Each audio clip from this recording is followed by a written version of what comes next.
బ్రెజిల్లో పర్యాటకానికి ప్రసిద్ధి చెందిన గ్రమాడో పట్టణంలో షాకింగ్ ఘటన జరిగింది.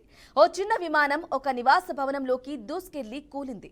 తొలుత ఇంటి చిమ్నీని తాకి భవనంలోని 2వ అంతస్తులోకి దూసుకెళ్లింది.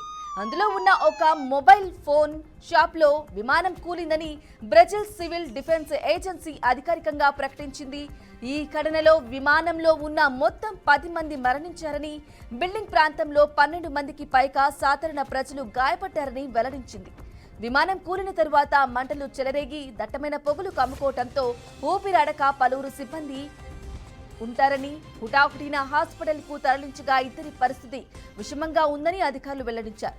విమానం కూలిన ఘటనలో మృతి చెందిన ప్రయాణికులంతా ఒకే కుటుంబానికి చెందిన వారని స్థానిక మీడియా పేర్కొంది. వీరంతా రియో గ్రాండో దో సుల్ రాష్ట్రం నుంచి సావో పాలో రాష్ట్రానికి వెళ్తున్నారని వెల్లడించింది.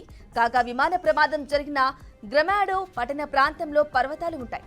వాతావరణం కూడా చాలా చల్లగా మంచు కురుస్తూ ఉంటుంది. క్రిస్మస్ సెలవుల్లో ఈ ప్రాంతాన్ని పెద్ద సంఖ్యలో పర్యాటకులు సందర్శిస్తుంటారు.